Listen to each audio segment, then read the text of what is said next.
Morning mga katropa. Yeah. May gagawin na naman tayong ulam. Ngayon lang nagka-time ulit. Sasalain natin yung flour.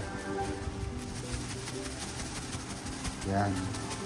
Kahit anong flour, basta flour. Rice flour, all-purpose flour. Yan, sasala tayo. So yung gagawin natin ngayon is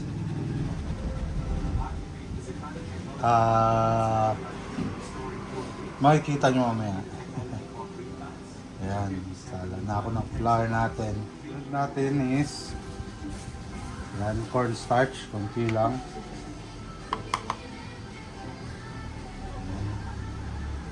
Cornstarch.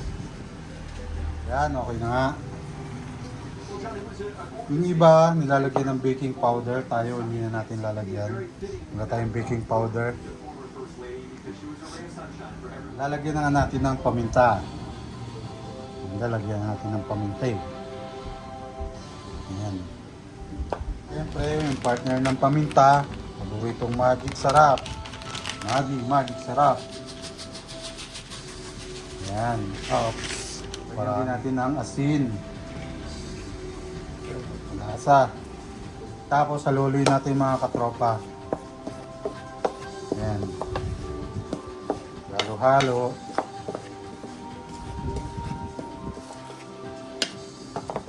Tapos maglalagay tayo ng dalawang itlog. Lagay na natin pati egg yolk. Pwede naman. Ayan. Tapos halo-haloin ulit natin. Ayan. Itlog.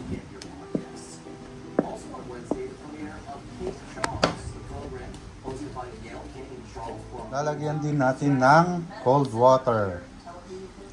Kailangan hindi siya ganong malapot. Sakto lang gagawin natin.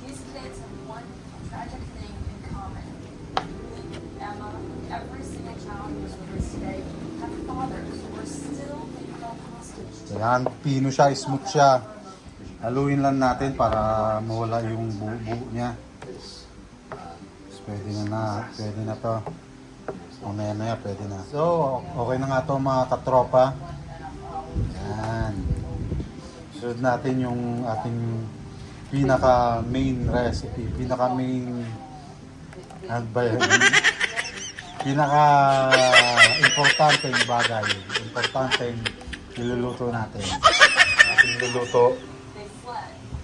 Frozen siya kasi kahapon pa namin yung nabili ito. Ayan.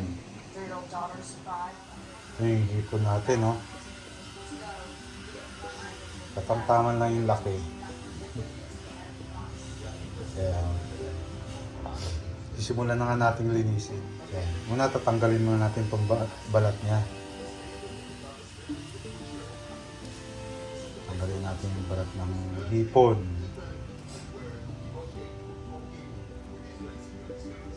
Iba-iba yung hipon no? May swahe, hindi ko alam kung anong mga tawag nila.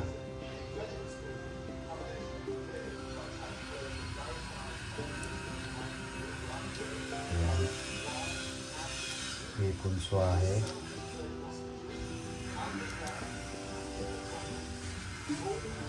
Ayan, tanggal. Ayan, tanggal na natin.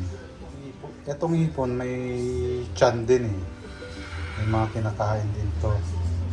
Dito sa likod niya, tanggalin natin yan. Wait lang. Sunod natin tanggalin is itong ulo. Tanggalin na natin. Hindi natin kailangan to.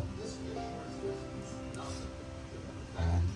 Magtira tayo ng itlog niya. Itlog ba to? Yung taba-taba niya. Para may lasa. Masarap yan. And then ito naman, same process. Tanggalin lang din natin yung balat.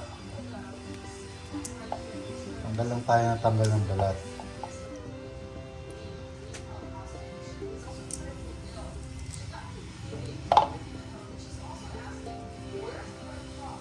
Kung sa manawa tayo, tanggal tayo ng balat.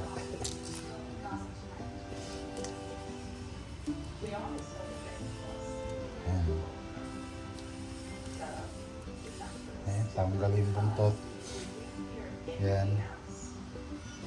Tapos yung sa likod nga niya.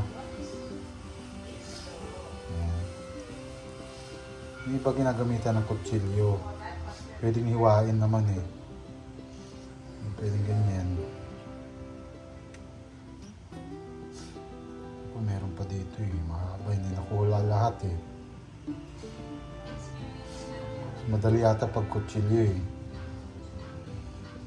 Ngayon lang din kasi ako gagawa nito. Kalimitan din na namin tinatanggal yan eh. Pero kailangan daw pag tempura nga eh. Pag tempura. O kaya sashimi, kailangan tanggalin yan. Pero kung steam lang, okay na. Bahala ka na magtanggal pag kumakain ka. Hindi ka naman malalason. Hindi ka naman ata malalason.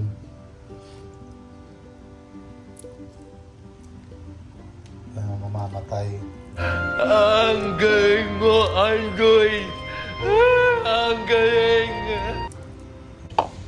Ayan, unti na nga. Hipon natin. Yung iba, yun nga, may hipon. May tinatawag silang hipon, sugpo. Kakalahi ata yung mga yan. Hindi ko alam kung anong mga pinagkaiba nila. May swahe. May lobster. Yung lobster, alam ko malaki. Iba naman yun. Pero magkalahi din sila, malamang. Hindi tayo expert dyan eh. Lobster, yun, masarap. Lobster, hindi ko alam yung prawns, kung may shrimp, prawns, lobster, tiger, ano ba yan? Tiger prawns ba yan? Iba-iba eh. Yan.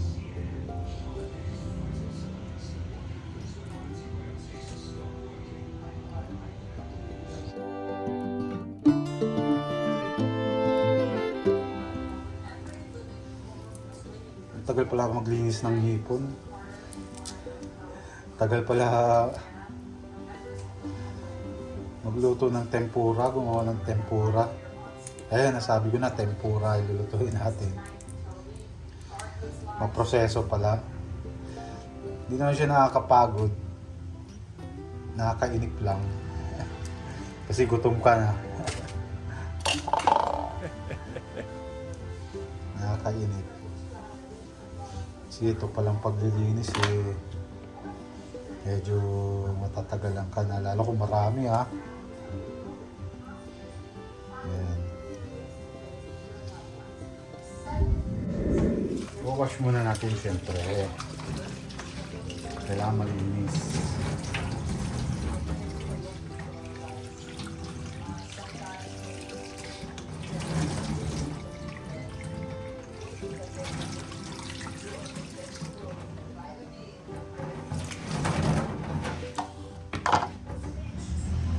Hiwain pala natin to.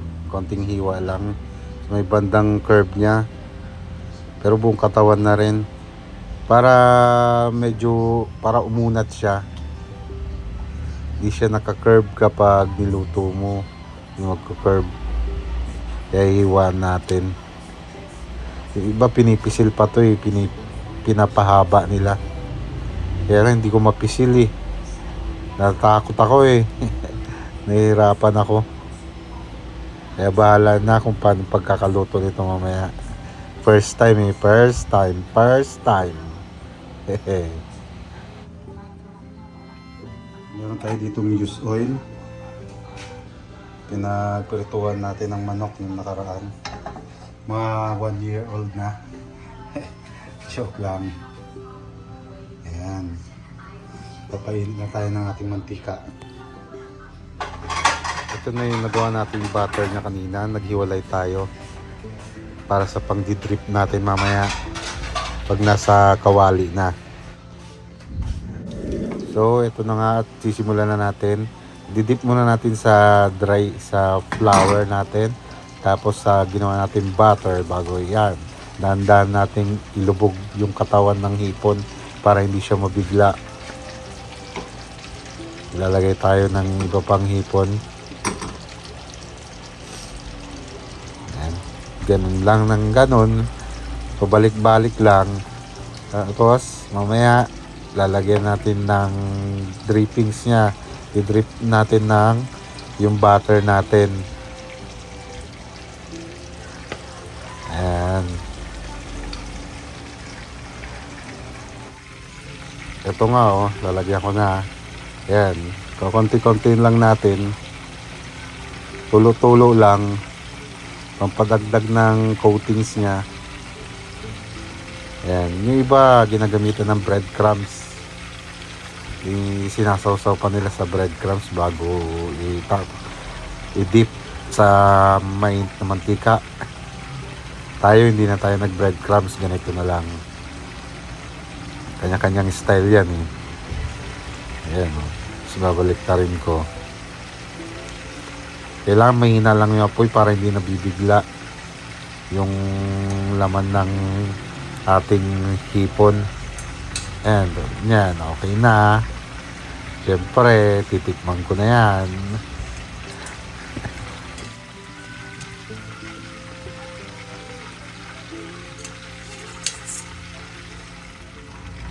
Yan, panibagong batch na naman ng ating tempura. Tempura special. Diba? Dito sa atin, mahal-mahal ng seafoods, you know? Sa ibang bansa, mura lang to. Ginagawang street foods nga lang tong hipon. Okay, sa Thailand, doon mura lang. Nagkarat lang. Pati pusit, pati itlog ng pusit. Seafoods lang sa kanila. Dito, ginto. Kaya di ginagawang tawag dito, street foods. Sa kanila nakaturok lang. May stick lang yan, naka-ready ng gano'n, no? Yung hipon na ganyan. Ewan ko ba dito sa Pilipinas?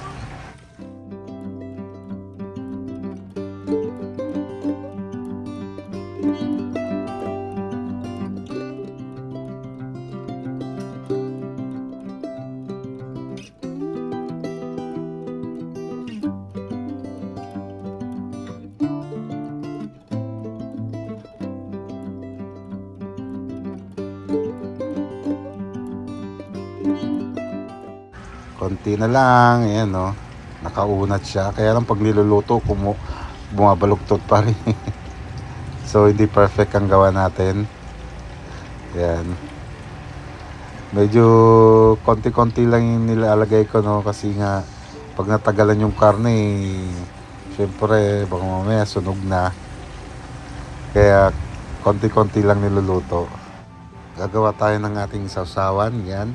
Unahin natin itong Del Monte ketchup.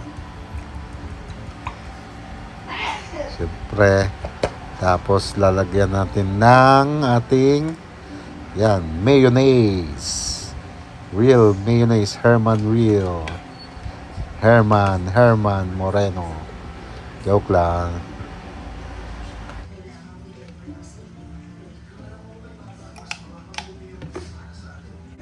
Tapos itong pamintaka. Lagyan din natin pamintaka, pampalasa para may konting anghang. Yan. Tapos mekos lang natin. Mekos mo na yan, insan. Baka naman insan. Ayan, mekos natin ng mayonnaise, ketchup at ang ating paminta.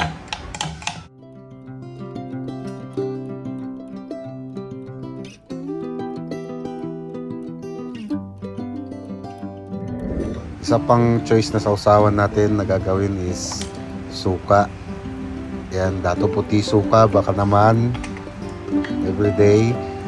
Tapos dato puti soy sauce. Yan, paghaluin lang natin para meron tayong ibang choice sausawan. Tapos lagyan natin syempre paminta ka, pampasarap. Tapos bawang, lalagyan din natin ng bawang pero para pampalasa. Ayan, damihan natin ng bawang para anti-high blood. Yan. Tapos, okay na nga itong last batch natin. Check natin, baliktarin natin. So, mamaya kakain na. Kainan na naman. For dinner pala namin to ngayon. At ito nga mga tropa, nakaprepare na tayo ng ating tempura. Tempura espesyal. Ala Melvin, ala Ethan and Kobe TV. Ayan. Sana nagustuhan nyo ang aking vlog sa paggawa ng tempura. Kahit hindi perfect, okay na yan. Sana may natutunan kayo kahit papano. Tara, kain na tayo mga katropa. Let's go eat na naman. Let's go. Bye bye. See you next vlog. Bye bye.